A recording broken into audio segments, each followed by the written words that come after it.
নমস্কাৰ ইতিমধ্যে আপোনালোক এটা অৱগত যে 2023 বৰ্ষৰ হাইস্কুল শিক্ষান্ত পৰীক্ষাৰ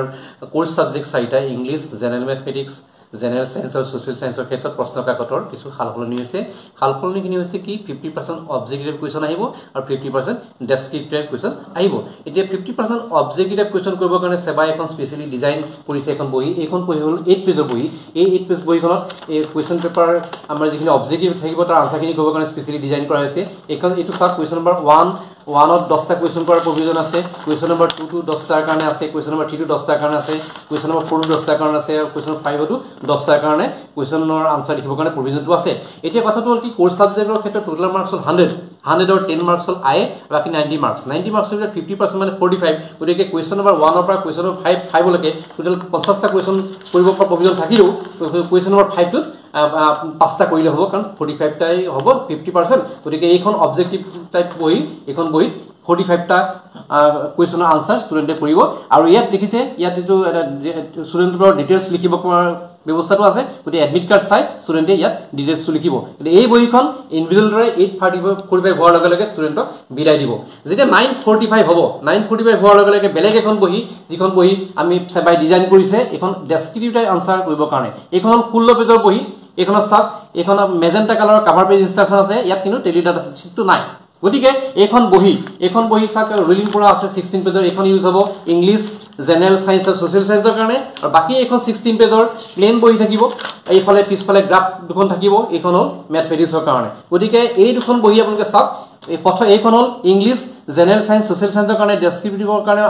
বহি 16 পেজৰ আৰু এইখন হ'ল 16 পেজৰ গ্ৰাফ থকা প্লেন ম্যাথমেটিক্সৰ কাৰণে এতিয়া কথাটো হ'ল কি যেতিয়া 845 ত প্ৰথমখন দিব বহি আৰু 945 ত সেকেন্ডখন বহি দিব গতিকে 945 ষ্টুডেন্টে দুইখন বহিয়ে হাতত থাকিব গতিকে 945 হোৱাৰ লগে লগে তেওঁলোকৰ হাতত দুখন বহিয়ে থাকিব দুইখন বহিতে ষ্টুডেন্টে এডমিট কাৰ্ড চাই পেলাই তেওঁলোকে দুইখন বহিতে ডিটেইলছটো ভালকে লিখি ল'ব ইতিমধ্যে উল্লেখ কৰাৰ দৰে 945 হোৱাৰ লগে লগে ষ্টুডেন্টৰ হাতত সব এই দুইখন বহি থাকিব এইখন অবজেক্টিভ টাইপ কোৱেশ্চনৰ কাৰণে আনসাৰ বহিখন এইখন ডেসক্ৰিপটিভৰ কোৱেশ্চনৰ আনসাৰ কৰিব বহিখন গতিকে 945 ত দুইখন বহি থাকিব গতিকে এটা কথা আমি এনসিও হলো যে যেটো অবজেক্টিভ টাইপৰ কোৱেশ্চনৰ আনসাৰ কৰিব কাৰণে 1 ঘণ্টা কোনো ৰেষ্ট্ৰিকশন নাথাকিব গতিকে তেওঁলোকে 1 ঘণ্টা পিছতো অবজেক্টিভ কোৱেশ্চনৰ আনসাৰখিনি কৰিব পাৰিব এতিয়া কথাটো হ'ল কি এই বহিখনত আপনি অবজেক্টিভ বহিখন চাক পেজ নাম্বাৰ যেটো 1 আছে আৰু পেজ নাম্বাৰ 8 টো কি খালি আছে গতিকে পেজ নাম্বাৰ 1 আৰু পেজ নাম্বাৰ 8 ত যদি দৰকাৰ হয় ষ্টুডেন্টে তেওঁলোকৰ ৰাফ ৱৰ্কখিনি কৰিব পাৰিব 945 ত যেতিয়া দুখন বহি ষ্টুডেন্টৰ হাতত থাকিব তেতিয়া ইন্ডিভিজুৱেলৰ এটা ইনষ্ট্ৰাকচন দিব যে দুইখন বহি তেওঁলোকে বানে বঢ়াৰ কাৰণে চাক বহিখনত এটা ধুনীয়াকৈ এটা হোল এটা আছে ফুটা এটা আছে দুইখন বহিতে দুটা ফুটা আছে বানুতে এটা মন কৰিব লাগিব যে অবজেক্টিভ টাইপৰ কাৰণে যিখন বহি ইউজ কৰা হৈছে 8 পেজৰ সেইখন ওপৰত থাকিব আৰু যিখন 16 পেজৰ বহি ডেসক্ৰিপটিভ টাইপৰ আনসাৰ কৰিব কাৰণে যিখন আছে সেইখন তলত থাকিব মই আগতে উল্লেখ কৰিছো যে অবজেক্টিভৰ টাইপৰ বহিখনতহে টেলি ডাটা শিটটো আছে যত মূল্যায়ন কৰাৰ ব্যৱস্থা আছে সেইকাৰণে সদায় এটা মন কৰিব লাগিব যাতে এই অবজেক্টিভৰ যিখন বহি ইউজ কৰা আছে সেইখন যাতে ওপৰত থাকে গতিকে ধুনীয়াকৈ ওপৰত ৰাখি পেলাই ষ্টুডেন্টে টুৱাইন থ্ৰেড দি মই দেখুৱাৰ দৰে ধুনীয়াকৈ বহি দুখন বান্ধিব এইটো কথা যাতে ভুল নহয় বাৰে বাৰে তেওঁলোকে ইন্ডিভিজুৱেল ষ্টুডেন্টক মনত পেলাই দিব এটা কথাটো হ'ল কি ষ্টুডেন্টে যেতিয়া বহি জমা দিবলৈ যদি ইভেন যদি ব্ল্যাঙ্কো হয় বহি জমা দিয়াৰ ক্ষেত্ৰত ইন্ডিভিজুৱেলতে দুটা কথা মন কৰিব লাগিব যাতে তেওঁলোকে দুইখন বহিতে যাতে এডমিট কাৰ্ড চাই তেওঁলোকৰ ডিটেইলছটো যাতে ভালকে লিখে শুদ্ধকে লিখে 1 নম্বৰ 2 নম্বৰ যাতে তেওঁলোকে এই বহি দুইখনত যাতে ওপৰত যাতে অবজেক্টিভ বহিখন বনা থাকে আৰু তলত যাতে ডেসক্ৰিপটিভ বনা থাকে এই দুটা কথা তেওঁলোকে এনসিও কৰিব যদি ষ্টুডেন্টে বহি জমা দিব এই দুটা কথা ইন্ডিভিজুৱেলৰে তেওঁলোকে মন কৰি ভালকে কামখিনি কৰিব পিছতে আৰু এটা কথা হ'ল কি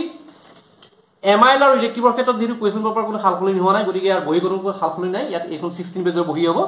ইয়াত কোনো সালসলনি হোৱা নাই আৰু ম্যাথমেটিক্স আৰু এডভান্স মেথছৰ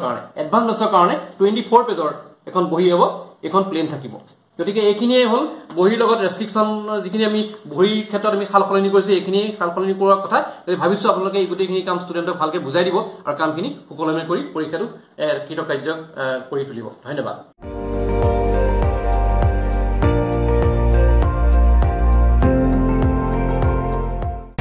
আপুনি চাই আছে ND24 সৰ্বশ্ৰেষ্ঠ নহয় সৰ্বোত্তমৰ দৌৰ